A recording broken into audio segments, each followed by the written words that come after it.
the leader, the Eamon Gilmore, Labour dude, or the Green dude, or I don't know what Enda Kenny looks. I know what the Taoiseach looks like.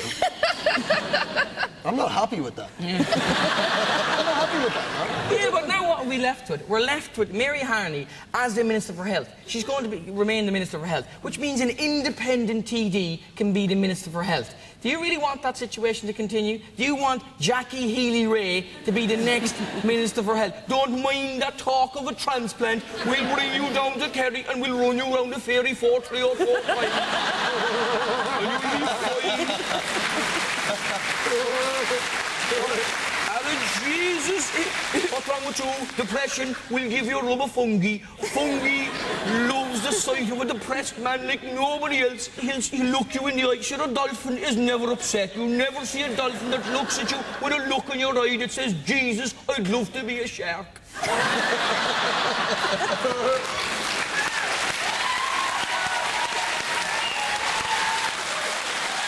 Okay, talking about Mary Harney, last week she postponed a nationwide scheme to vaccinate 12-year-old girls for cervical cancer, claiming that the HSE, with the huge budget that it has of €16 billion, couldn't find the 10 million needed to roll it out next year. Yeah, this is really serious. This vaccination has to be given. It's given to 12-year-old girls. It has to be given to them before they're sexually active. And they were going to give it to the girls who were 14 or 15, and then they thought, Tala, 12. And this woman still has her job. I mean, she has her job because it's a poison chalice. No, nobody you know wants what she to needs to do? She needs to just stop trying to justify her position on this. There's nothing funny here, people. She needs to stop justifying her position on this. Find a fecking 10 million to do it, and just do it. They announced they were going to do it. You can't just announce you're going to do something and then come back with a load of crap excuses 2 months later and go on every single radio show, talk to every single paper, and, by the way, sneak it in on the day the US election was announced, or the presidential election was announced. Like, you can't just do that. She needs to get off her ass and find the 10 million and just do it. Women get it because men aren't looking after themselves and keeping themselves clean. That is not funny, nor am I attempting to be funny. I think the money should be found. It seems a proactive step. I think it's a sad state that prepubescent girls have to be vaccinated against a disease because the men of Ireland don't know what a shower head looks like. Just on the... I know I'm going to keep harping on about the money. Last night's lottery was 9 million. Don't you knock the lotto.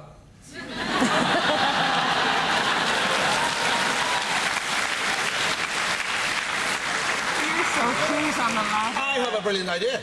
What is your brilliant idea? Why doesn't Mary Harney buy loads of lottery tickets? She's going to keep her job because nobody else wants the Minister for Health Not a good enough reason. job. No, I know it's not a good enough reason. It's like the Cabinet is like a musical group and the Health Minister is Jim Core.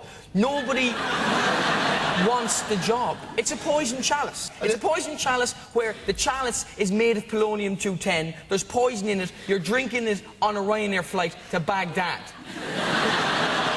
And it's water from Galway. That's how bad. Pretty poisonous, man. You shouldn't be slagging off. Well, in fact, you're right, because RTE's hidden communist tendencies were rumbled this week when Fianna Fáil TD Noel Tracy accused the broadcaster of being a left-wing organisation on the basis of our budget coverage. Mr Tracy feels the state broadcaster should promote the aims of government. And I think so too. I think that's a brilliant idea because they've had some fantastic ideas recently. Yes. I think we can all agree taking medical cards off the over 70s, that's a fantastic idea. Well done, government. Right behind you. Where do you think we live? North Korea. That, you know, that the news comes on and, you know, there's a guy sitting there going, well, another brilliant move by the government today. It's just fantastic. You'll never believe what a genius idea this is. No. Yes. In schools, there are 18 children for every one teacher. We're going to increase that to 19 children for every one teacher because that will make them better and smarter. It's just nuts. But he does. He wants us all to... So I think it's a good idea. I think that we should agree with everything the government does from now on. I think it's brilliant. Yay for the government. I think they're lovely people. Lovely people, and they're working very, very hard. The government are lovely. Yeah. Oh, the government. I love the government. Every time I drive by the government buildings, I just think of all those civil servants in there doing bugger all. sitting there for the last 15 years where we had loads of money with their thumbs up their asses, while a tiny clique of people attached to the ruling party were ripping us off through building really crap housing on the edges, and now we're left with our children vulnerable from cancer. Oh, the government. Now, Fianna Fáil senator, a guy called Jim Walsh, was watching Podge and Raj and discovered it for the first time. Apparently, he was switching around the channels late one evening looking for football, and he came across the puppets on the show, and he said, and this is a quote from him, he said, "I heard the most crass, sexually implicit points put to their guest, Lee Sharp. Mr. Walsh said, I said, is that what I'm paying my licence fee for? Is that the standards we are setting ourselves?" And then he said, possibly the finest line uttered by any politician ever, anywhere. He said he knew the argument that they were only puppets, but they were not. They were, and I quote, somebody's arm. Well, one thing the government is trying to distract us from, of course, is the recession, and it continues to drain the fun out of everything. New figures from the CSO claim that there's one job lost in this country every 3 minutes. Every 3 minutes?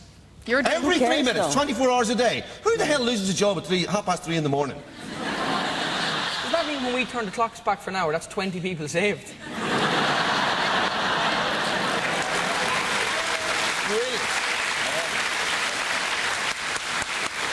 Do you have the solution to unemployment? Yeah, just turn the Is the clock government back. writing this down? I'm sure they are, because they're lovely people. Oh, the government.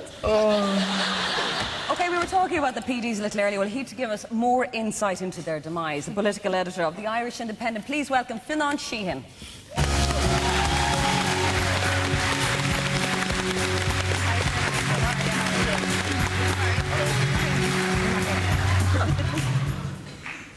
Where did it all go wrong for the PDs? They started with such fun and fanfare there over 20 years ago. They looked like they were going to change the world, and they're gone now.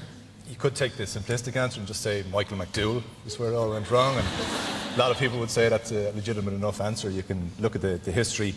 They had 6 general elections. They had 3 good ones and 3 bad ones. On the 3 good ones, he always got elected. On the 3 bad ones, he always lost his seat along with 6 of his colleagues. So you'd think they would have noticed in the end there's a trend here. Every time this guy goes into the Dáil, we lose 6 seats the next time. But he was so likeable. I mean, it was very hard to get rid of him, wasn't it? It was, yeah.